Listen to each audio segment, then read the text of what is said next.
Et bonjour à toutes et à tous, j'espère que la nuit a été bonne, que votre week-end s'est bien passé, que vous avez profité. Le marché se réveille dans le vert ce matin et on a une petite surprise sur un coin dont on a parlé la semaine dernière. Ladies and gentlemen, on démarre notre crypto café.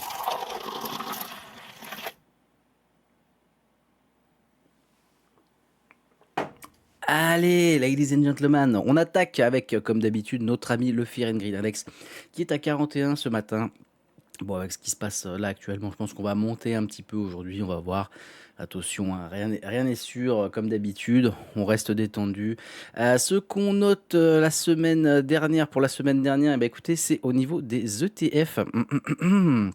On a eu quasiment 900 millions de sorties pour la semaine du 5 au 10 janvier. Écoutez, c'est pas rien.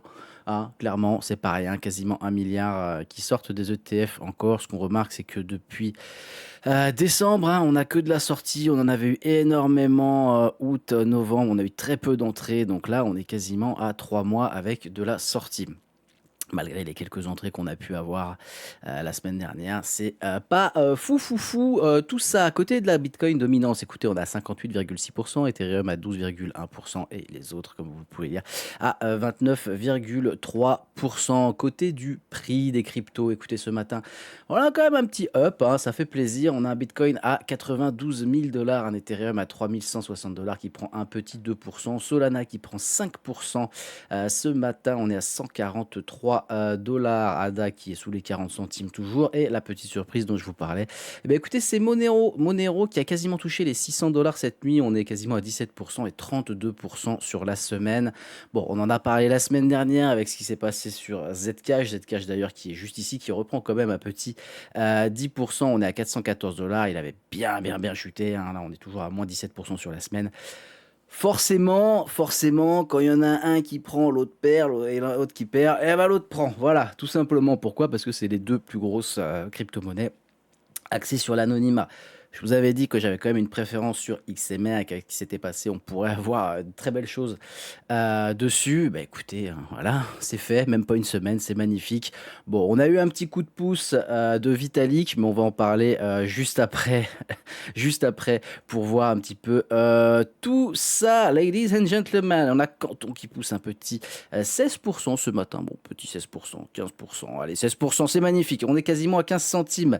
Le WLFI, comme d'habitude, j'ai pas trop envie d'en parler. Je sais qu'il y a des demandes qui ont été déposées, mais bon, ça respire la manip, tout ça. Ça respire les choses pas clean, les choses pas très propres. Donc, on verra. Zen, pour l'instant, on n'est pas pressé dessus. Le CRO toujours à 10 centimes. On n'a pas trop de mouvement du côté des altes ce matin. On en a quelques-uns qui subissent, d'autres qui prennent plus que d'autres. Rien de gravissime, j'ai envie de dire. Ça, c'est du même coin. On s'en fout. NIR 1,75 $. Il est quand même pas mal remonté par rapport à la semaine dernière. Donc, ça fait plaisir.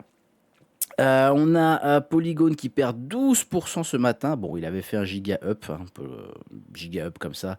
28%, 28,5% sur la semaine, forcément.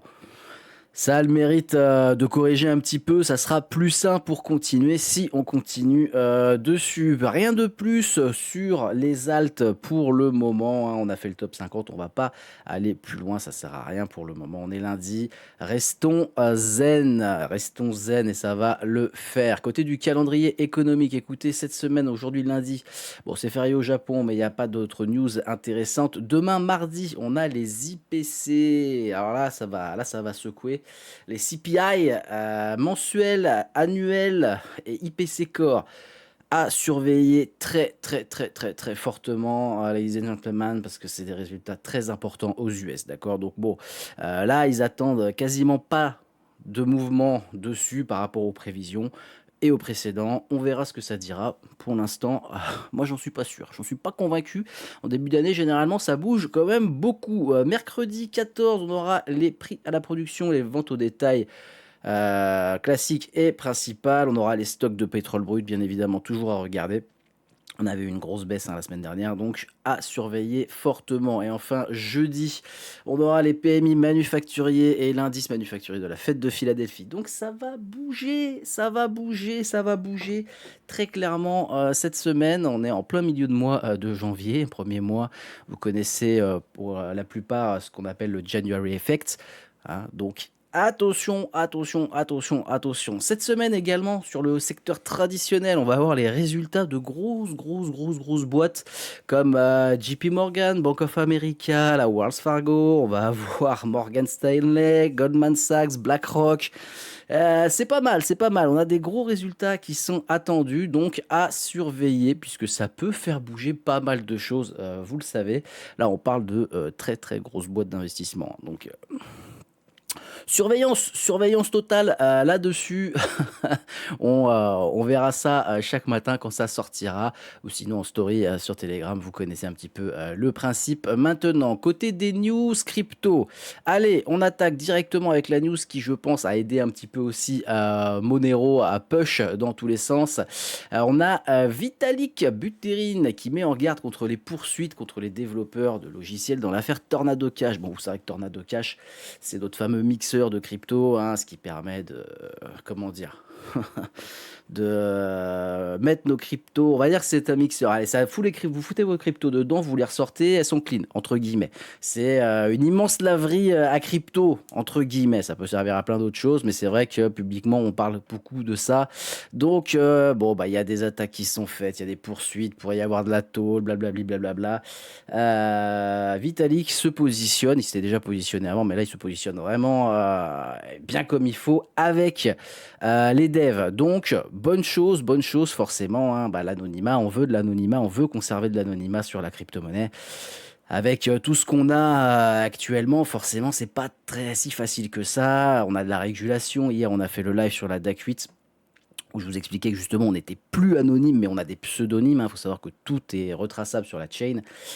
Et à partir du moment où vous avez fait votre KYC, ou vous êtes sur un exchange centralisé, ou en tout cas un échange qui est régulé pour la France, PSAN, AMF, etc., et ben vous faites votre KYC, donc ils ont votre identité, ils ont votre adresse, ils ont tout.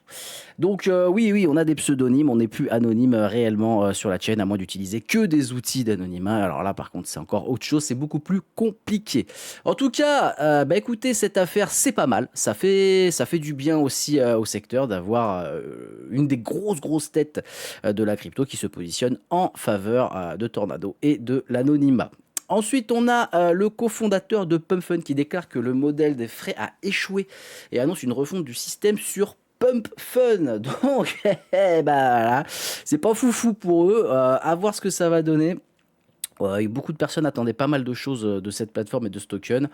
J'ai envie de dire, il faut attendre. Là, maintenant, il va falloir attendre pour ceux qui voulaient vraiment être dessus. Et moi, je suis pas. Pour moi, ça reste vraiment un token. Voilà.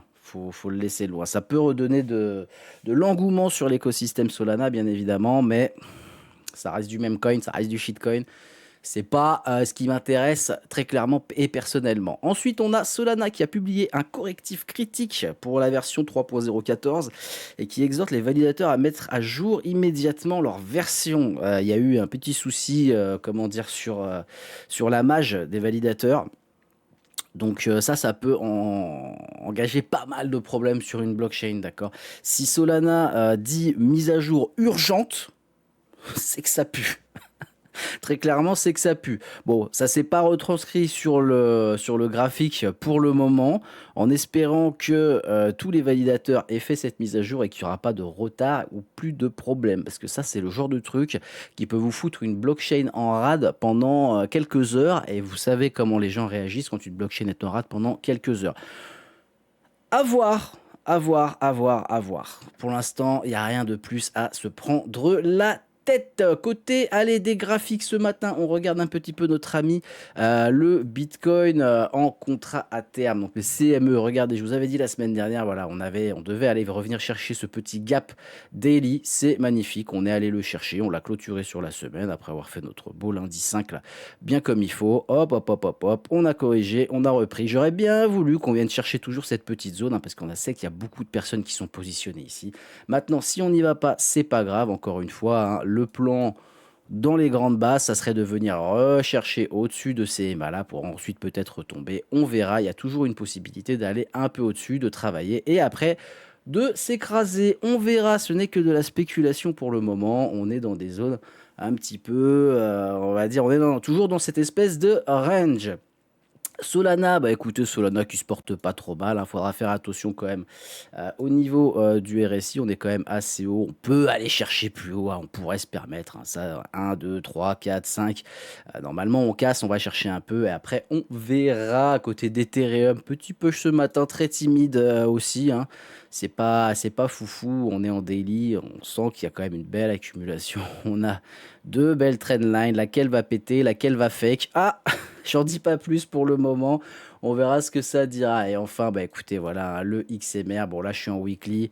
C'est quand même assez intéressant de voir que bah, depuis octobre, XMR, lui, profite de tout ce qui s'est passé et dit je m'envole tranquillement, sans faire de bruit.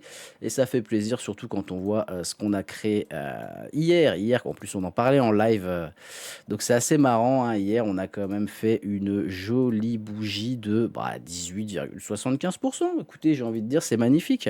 C'est magnifique, c'est une très bonne crypto. Donc si vous en avez, tant mieux. Si vous n'en avez pas, tranquille les gars, il est déjà monté quasiment à 600. Attendez, soyez patients, ça sert à rien de se précipiter comme d'habitude. Précipiter, vous ferez des bêtises. Voilà, ladies and gentlemen, écoutez, c'est tout pour moi ce matin. La rediffusion du live sur la DAC 8 devrait être disponible en début d'après-midi sur YouTube, hein. Et puis, j'ai envie de vous dire, on se retrouve demain matin pour votre Crypto Café. Je vous souhaite à toutes et à tous une excellente semaine. La bise!